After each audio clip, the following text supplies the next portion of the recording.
Hey everybody, it's your boy Jack here. Today in this video I'm going to be talking about Celebrity Big Brother Series 21. I'm going to be breaking down how I feel about this first week leading up to the first eviction. I'm going to be talking about launch night, how I feel about the female housemates and the male housemates coming into the house, the dynamic between both of them, and who got nominated, who got evicted.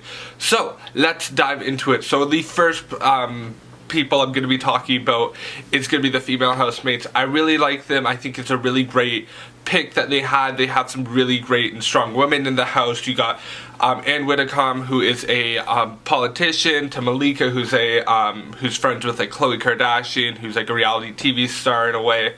Along with that as well, we got like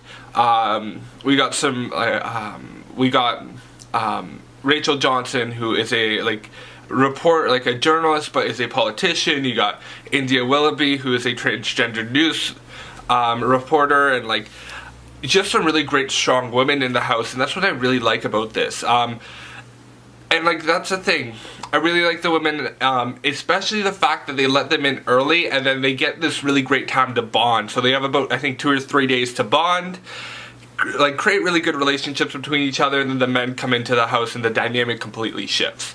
But I really do like the women in the house. I think it's great. I really like them. Along with that as well, one thing I'll say about the women in the house, I'll touch on my top 3 favorites. Number 1, my favorite would probably be Ann Widdecombe. She is hilarious. I love how like conservative she is and everything. I just find it hilarious, and I love that about her. Overall, I think the one thing I'll say about Ann is just I love how the fact that everybody's walking on eggshells around her, because it's just freaking hilarious. Overall, that's something I really like about it, because it's like you were watching this and it's like everybody's like she's just freaking out over the minorest things like that like we look at, but she thinks it's like the biggest thing ever. And it's like the way I look at Ann is like it's sort of like your grandmother at Thanksgiving dinner. It's like you just don't want to say those trigger words because she'll probably go off on some really like out there rant talking about her opinions and stuff, and it's just hilarious. I love Ann. I love how like sort of, I would say small-minded in a way, like just like very like she has her own morals, and she's not going to change from it, and how stubborn she is about that. It is hilarious, and I freaking love it. Overall as well, another person that I love, Rachel Johnson. I like her because it's like watching the dynamic shift with her between the females in the house to the males coming into the house was just really interesting, because I feel like she spent the first 2 days really being protective over the women and like really creating really great bonds with them, like with Ashley more specifically, and like Malika and everybody, and it's just like that's what I like seeing, is like that dynamic. Once the second the men came into the house, I felt like, you know, she's very much not like, she doesn't love the fact that the men are in the house. I think she'd rather have the women in the house, because obviously it's the year of the women in the Big Brother house, and also like I believe it's the 100-year anniversary of women getting to vote, and I think that's great that they're celebrating that in this way. But yeah, like I just think that, you know what, Rachel, I think, is just very much protective over the women in the house, and she doesn't really trust the men that much, or at least right now. So yeah, I think that the part of that is just because of the first 2 to 3 days where like the women really bonded together, and I feel like maybe like her being a mother and like her instincts of trying to protect like everybody else in the house and like everything, like I think that's maybe part of it. I'm not sure, but like that's just how I look at it. Along with that, point number like my third house guest that I love, the third female house guest that I love and is a standout for me, is Malika.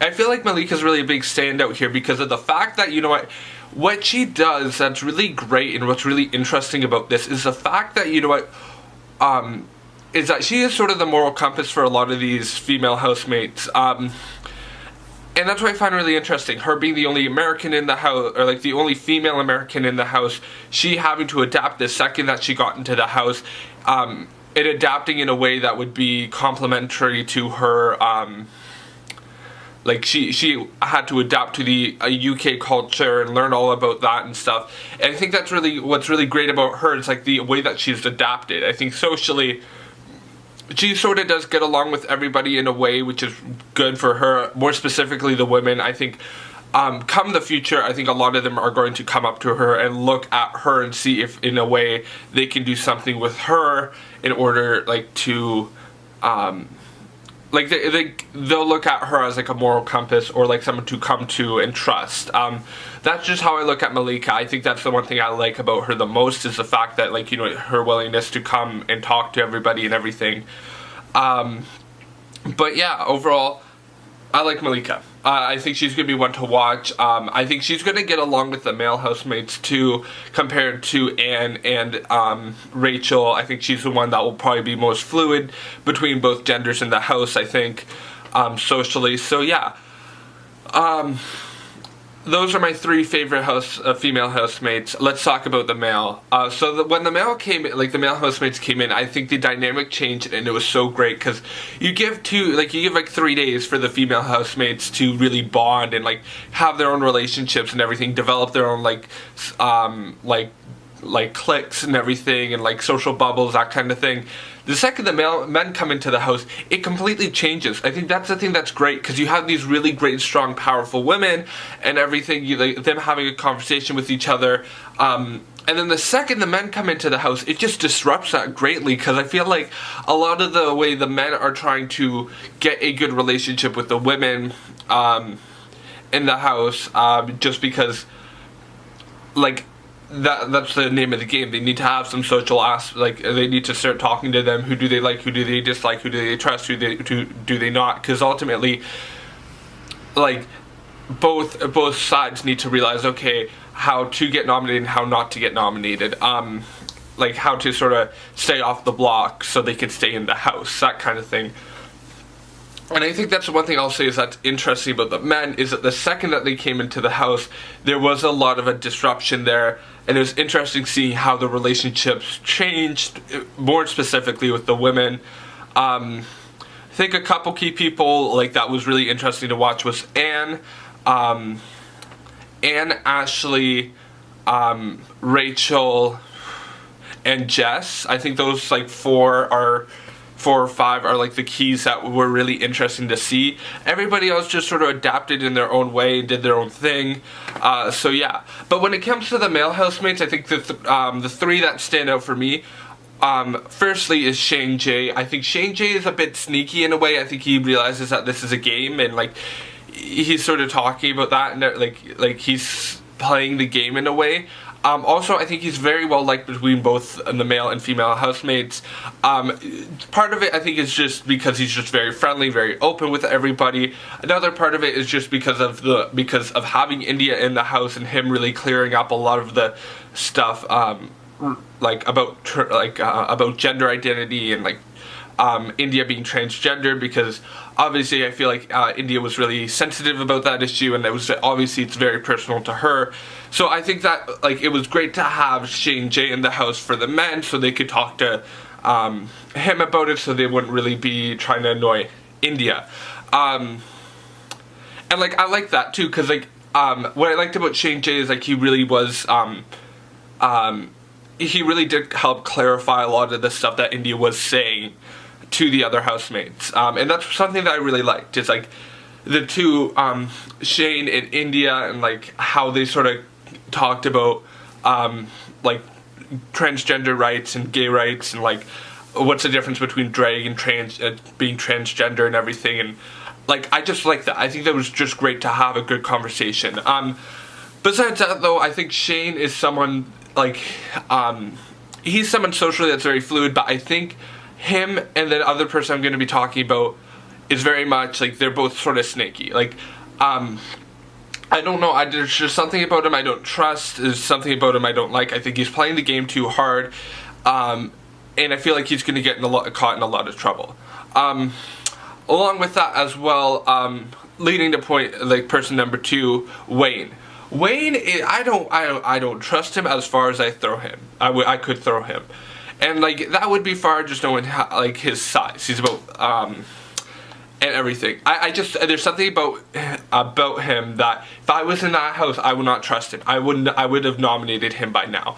I just don't know. I don't trust him. I would have put a vote up against him, and I think I would let him know that. Honestly, I would.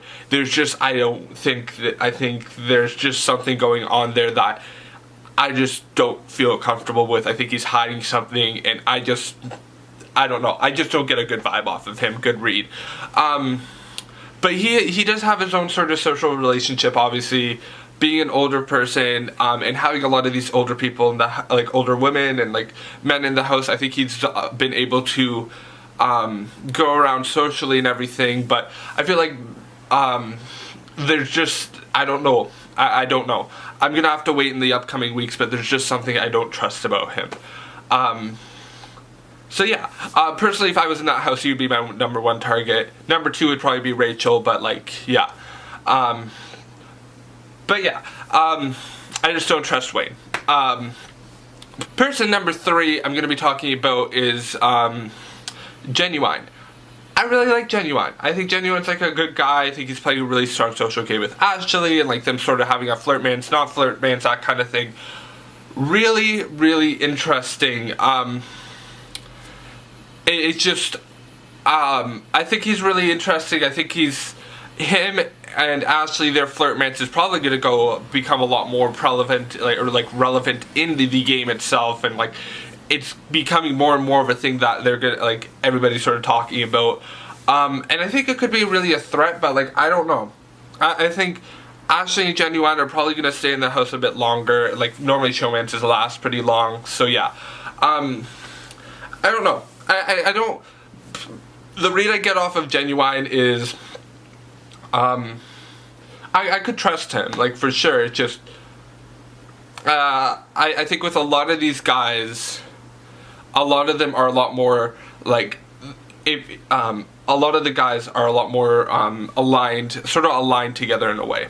Like, you just seeing it. I think Genuine's a lot more aligned with the guys. He doesn't really have a lot of female relationships in the house right now, besides really Ashley, and like, he is a bit of a conversation topic because of that. So I'm really interested to see how his relationship is going to extend further in the next couple weeks. But I would not be shocked in the next few evictions. I wouldn't be shocked if he was nominated. That's it. Along with that as well, those are all the male and all the female housemates. But yeah, when it comes to this week, I don't think like anything really big or major has happened that I'm really wanting to talk about. But moving forward, I think it was found out that Johnny and I believe it was Johnny and India that were nominated, and India getting evicted. And I think at this point, everybody knew that it was just going to be India versus whoever the heck wanted, like, she could have gone up. Like, whoever the heck everybody else was going to nominate. And, like, that's it. That's the one thing I'll say is, like, like, Johnny was just there as a placeholder. I think a lot of people wanted India out of this house because of the fact that she played victim, and, like, she just was very much of a, like, she brought a lot of attention on herself that I think a lot of people got annoyed with quickly. So, yeah, I'm not shocked. I just think that, like, I'm not shocked that India was nominated or that Johnny was nominated. It was just sort of interesting to see that basically all the women nominated India, I think, except for Maggie. I believe everybody except for Maggie, and then everybody else nominated India, and or nominated anybody else, really. So yeah, I think that a lot of it was just like, a lot of them just wanting to target India, and like, you know, the public sort of saw that too, and like, trust me, myself too, I got really annoyed with India as well, just because like, India is just like, I like the conversation that we've had like with India about transgendered issues and everything, and I think it's great. I think it's absolutely great. Besides that, though, I just found India really annoying. I just found her really annoying. And that was it. I think she was self-centered. She played victim a lot of the time, and it was just really unnecessary drama that didn't need to happen this first week. So yeah, overall though, like, personally, would I want to evict India? If I was in the house, yes, 100% I would want India out. But being a viewer, part of me is like, yes, I want India out because I'm sort of sick of her drama. But the other part of me is like, I still want that drama to happen. I'm sort of wanting to see some fights happen, like that kind of thing, because it's just like, when are fights not fun in Celebrity Big Brother? Or like Big Brother UK more specifically, because that's really where it gets fun and all the drama starts forming. So personally, yeah, I would have wanted to see India stay another week, because she probably would have been evicted the next eviction. Or at least been nominated. Because I think the house would have gone on a witch hunt for her.